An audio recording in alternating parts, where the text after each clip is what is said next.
कहीं बहुत दूर, उस जगह से भी परे, जहाँ समय नहीं है, जहाँ न कोई शरीर है, न कोई नाम, जहाँ केवल चेतना है, शुद्ध, उज्जवल, अमर। वहीं पर एक आत्मा अस्तित्व में, एक ऐसी आत्मा जो जन्म और मृत्यु की चक्र से बाहर है, लेकिन जो फिर से धरती पर लौटने की तैयारी कर रही है। यह आत्मा कोई और नहीं बल्कि आप ही है। हाँ, आपने सही सुना, ये कहानी आपकी आत्मा की है। धरती पर आने से बहुत पहले आत्मा उस अदृश्य लोक में होती है जिसे सूक्ष्म लोक या अंतरिक्षीय चेतना क्षेत्र कहा जाता है। वहां कोई भाषा नहीं होती, न धर्म, न जाति, न नाम, सिर्फ अनुभव होते हैं, शुद्ध ऊर्जा के। आत्मा वहां अपने पिछले जीवनों के हर अनुभव को याद कर रही होती है। हर मुस्कान, हर आंसू, हर वो भावना जो उसने पहले कभी अनुभव की थी। और साथ ही आत्मा ये भी देख रही होती है कि उसने क्या क्या अधूरा छोड़ दिया है। कुछ रिश्ते जिन्हें वो समझ नहीं पाई, कुछ कर्म जो पूरे नहीं हो सके, कुछ प्रेम जो अपूर्ण रह गया, और कुछ घाव जो अभी तक भरे नहीं। और तभी आत्मा एक निर्णय लेती है कि अब समय आ गया है फिर से जन्म लेने का, फिर से सीखने का और फिर से विकसित होने का। पर क्या ये इतना आसान होता है? नहीं, कि निर्णय एक पूरी आत्मिक योजना के साथ जुड़ा होता है।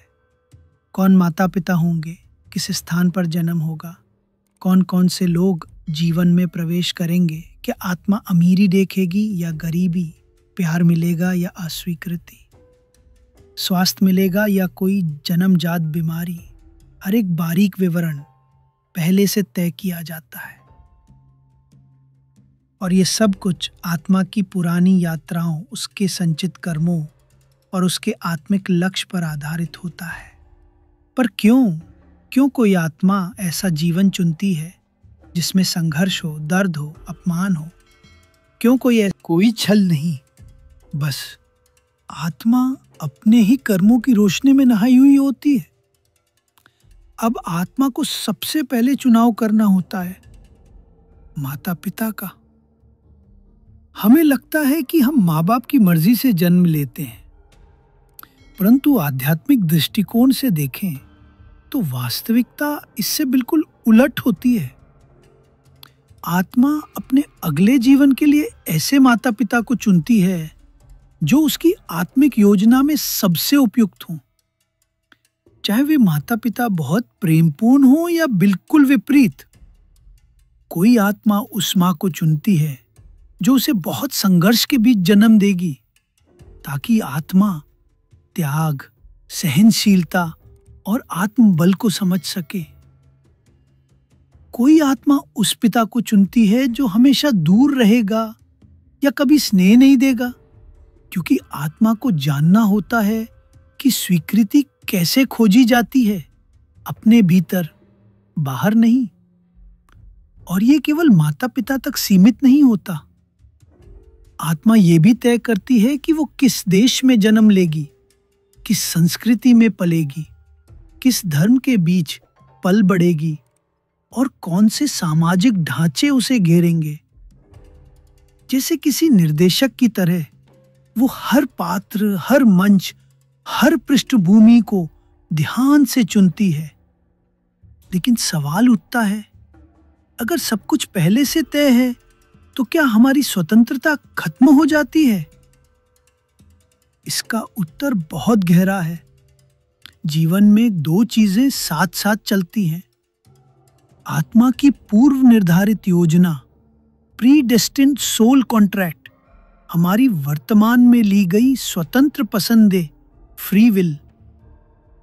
मतलब आप जो जीवन लेकर आते हैं वो एक नक्शा है, लेकिन उस नक्शे में किस रास्ते से चलना है, कौन से मोड़ लेना है, ये आपकी स्वतंत्र इच्छा पर निर्भर करता है।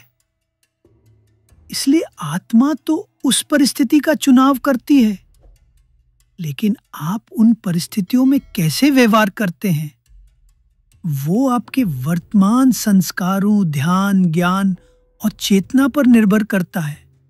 उदाहरण के लिए, अगर आपकी आत्मा ने एक ऐसे जीवन को चुना है जहां बचपन में दुख और उपेक्षा मिलेगी, तो वो अनुभव आपकी आत्मा को स्वप्रेम सीखने का मौका देता है। पर यदि आप उसी दर्द में फंसे रहते हैं और जीवन भर शिकायत करते हैं, जैसे ही कोई वस्तु ऊपर उछलती है वो नीचे गिरती है, वैसे ही कर्म का भी नियम अटल है। जो ऊर्जा आप संसार को देते हैं वही ऊर्जा किसी न किसी रूप में लौटकर आपके पास आती है। और ये नियम न केवल इस जीवन में लागू होता है, बल्कि जन्मों जन्मों तक चलता है। जब आत्मा पुनर्जन्म की योजना बनाती है तो वो पहले अपने संचित कर्मों, अक्यूमुलेटेड कर्मास को देखती है।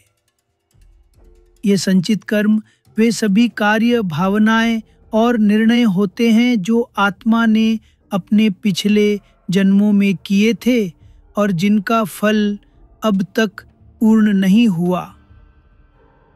इनमें शामिल होते हैं अधूरे रिश्ते जहां आत्मा ने प्रेम को त्याग दिया, कोई हत्या जहां आत्मा ने जीवन का अपमान किया, कोई त्याग जहां आत्मा ने दूसरों की भलाई के लिए खुद को भुलाया, कोई आशीर्वाद जहां आत्मा ने किसी का जीवन बदल दिया। ये सारे कर्म एक दिव्य पुस्तक में दर्ज रहते हैं, न स्याही से, न शब्दों से, बल्कि ऊर्जाओं और भावनाओं की तरंगों से। हर तरंग में छुपी होती है एक कहानी, एक बंधन, एक क्रिया, जिसका फल आत्मा को लेना या देना होता है। कल्पना कीजिए, आप एक ऐसे कमरे में खड़े हैं जहां दीवारें नहीं बल्कि यादों की परतें हैं। हर परत में छुपा है एक जीवन। कभी आप योद्धा थे, कभी एक बच्चा, कभी कोई माँ, कभी कोई गुरु। हर जीवन में आपने कुछ अच्छा किया, कुछ गलत, कभी प्रेम दिया, कभी पीड़ा, कभी माफ किया, कभी नफरत की। अब आत्मा ये सब देखती है, निष्पक्ष होकर, न कोई शर्म, न कोई गर्व, बस साक्षी भाव में। और अब आत्मा को तय करना होता है, मैं कौन से कर्मों को इस जीवन में संतुलित करना चाहती हूँ। यही कर्म तय करते हैं कि आत्मा किस परिवार में जन्म लेगी, किस प्रकार के अनुभव उसका इंतजार कर रहे होंगे और कौन से पुराने बंधन फिर से उसे मिलेंगे। पिछले जन्मों से अधूरी कहानियां पूरी करनी। यहाँ एक और महत्वपूर्ण रहस्य प्रकट होता है, हम अकेले नहीं आते। हर आत्मा का एक सोल ग्रुप होता, पर्दे के पीछे छुप जाते हैं।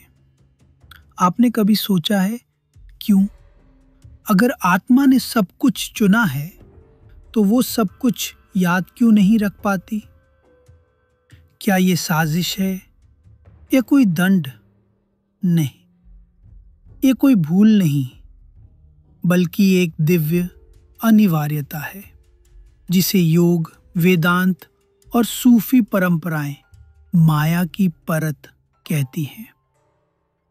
जैसे ही आत्मा मां के गर्भ में प्रवेश करती है, एक गहन नींद जैसी अवस्था में चली जाती है। ये नींद शारीरिक नहीं बल्कि आध्यात्मिक विस्मरण होती है, क्योंकि अगर आत्मा को सब कुछ याद रहे तो वो इस जीवन को उसी तरह से अनुभव नहीं कर पाएगी जिस तरह से एक शुद्ध शून्य से अनुभव करना जरूरी है।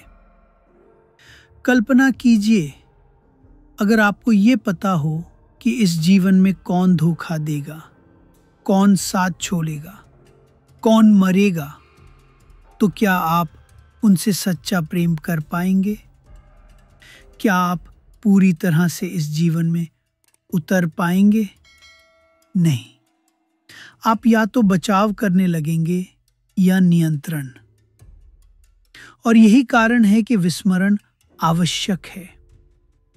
ये भूलना एक तरह से परीक्षा की निष्पक्षता है, जहां आत्मा को खुद चुनना होता है कि वो प्रेम चुने या नफरत, क्षमा चुने या बदला। यही कारण है कि कभी कभी हमें कुछ लोग अजनबी होकर भी अपने लगते हैं। कोई स्थान पहली बार जाकर भी जाना पहचाना लगता है, या कोई सपना ऐसा आता है जो किसी बीते युग की कहानी लगता है। ये सब आत्मा की गूंज है, उस विस्मरण की परत के नीचे से फूटती हुई स्मृति की किरणें। आत्मा सब भूल जाती है, पर सब मिटता नहीं है। वो गहराई में छिपा होता है, आपके अंतर्मन में, अवचेतन में, और आपकी चेतना की उन दरारों में जहां से कभी कभी दिव्यता झांकती है। आपने देखा होगा कि कुछ बच्चे बचपन से ही बुद्धिमान, शांत या आध्यात्मिक झुकाव वाले होते हैं, तो कुछ बच्चों में गुस्सा, डर या अवसाद जन्म से ही होता है। ये अपना नाम बनाओ। इन सब सामाजिक शोरगुल के बीच आत्मा की पुकार धीमी पड़ने लगती है। हम भूल जाते हैं कि हम इस जीवन में सिर्फ कमाने, बसाने और दिखाने के लिए नहीं आए हैं, बल्कि हम आए हैं एक खास सबक सीखने के लिए। हर आत्मा का उद्देश्य अलग होता है। कोई आत्मा क्षमा सीखने आती है, इसलिए वो ऐसे रिश्तों में फंसती है जहां विश्वास तोड़ा जाता है। कोई आत्मा प्रेम को गहराई से समझना चाहती है, इसलिए वो ऐसे लोगों से मिलती है जो उसे बार बार ठुकराते हैं। कोई आत्मा आत्मबल सीखने आती है, इसलिए वो अकेलेपन और संघर्ष का सामना करती है। कोई आत्मा सेवा के मार्ग पर आती है, इसलिए उसे ऐसे अवसर मिलते हैं जहां वो दूसरों की पीड़ा बांट सके। और ये सभी जीवन की मुश्किलें वास्तव में छुपे हुए अध्यापक होते हैं। क्यों मेरे साथ ऐसा होता है? क्यों मैं ही बार बार टूटता हूं? क्या मैं अभिशप्त हूं? लेकिन जब आप इस पीड़ा के पार जाकर अपनी आत्मा से संवाद करते हैं तो उत्तर मिलता है, ये सब तुमने ही चुना था ताकि तुम वो बन सको जो तुम वास्तव में हो। जीवन एक पाठशाला है। हर व्यक्ति एक शिक्षक है, हर परिस्थिति एक पाठ है, और आत्मा एक विद्यार्थी है जो प्रेम, क्षमा, धैर्य, सेवा और अंततः मोक्ष को प्राप्त करना चाहती है। ध्यान बैठा व्यक्ति, अब उसकी चेतना जाग रही है, पर क्या हर आत्मा इस उद्देश्य को पहचान पाती है? नहीं। बहुत सी आत्माएं अपने जीवन की आपाधापी में उलझ जाती हैं। वो बाहरी पहचान में खो जाती हैं। मैं डॉक्टर हूँ, मैं पत्नी हूँ, मैं गरीब हूँ, मैं असफल हूँ। जबकि आत्मा कह रही होती है, तुम ये सब नहीं हो, तुम तो एक अमर चेतना हो जो बस एक भूमिका निभा रही है। परमहंस योगानंद जी कहते थे, जब तुम अपने भीतर उतरते हो, अभी जीवन का उद्देश्य तुम्हें पुकारता है और तब तुम समझते हो कि सब कुछ पहले से ही पूर्ण है, बस तुम उसे याद नहीं कर पा रहे थे। आत्मा इस जीवन में केवल एक चीज पाना चाहती है, स्वयं को जानना। वो स्वयं को संसार के रंगमंच पर अनेक भूमिकाओं में देखकर आखिर में ये समझना चाहती है कि मैं न ये शरीर हूं, न ये नाम, न ये कहानी। मैं तो वो ऊर्जा हूं जो साक्षी भाव में है, जिसे कोई छू नहीं सकता, कोई बदल नहीं सकता। यही बोध ही आत्मा का अंतिम लक्ष्य होता है, मोक्ष। मोक्ष का अर्थ केवल मृत्यु के बाद की मुक्ति नहीं है।